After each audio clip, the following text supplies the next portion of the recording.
Mahiwaray si Mr. Borromeo sa inyong magina? Ganun ba? Oo, Colonel. Ganon nga ang ibig ko.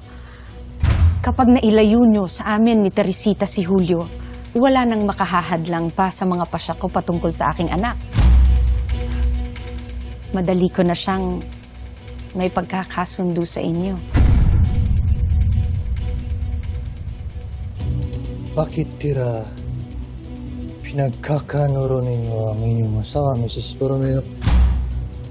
Matagal na kaming hindi magkasundo ni Julio. Ngayon, kung ibig mo talagang mapangasawa ang aking anak, Colonel, ay gagawan mo ng paraan para mailayo si Julio sa aking pamilya. I don't care how you do it. You may imprison him. You have my approval, Colonel, to do it. Para lang ho,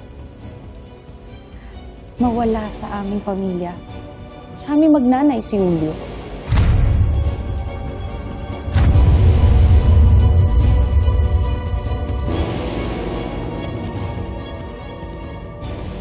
Pakasalbahe talaga ng iyong ina, ate. At di akong papayag din ng Colonel na yan.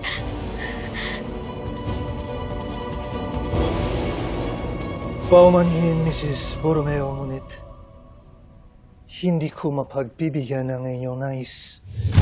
Pero na tayo kong manghimasok sa anumang pinagdadaanan nyo ng inyong asawa. Pero, Colonel, kayo na nga ang tinutulungan ko para mapasa inyo ang aking anak. Ngunit hindi sa ganitong paraan, Mrs. Borromeo. Ano ang inyong nais? Ipadakip at ipakurong ang inyong asawa? Sa anong sala? Isang insulto sa aking marangar na pagkatao ang inyong suwestyon. Tama na ipaglaraban ko si Teresita. Gusto ko siyang raging protektahan. Ngunit hindi sa paraan na magiging agrabyado ang kanyang ama. Ganon siya kahalaga sa akin.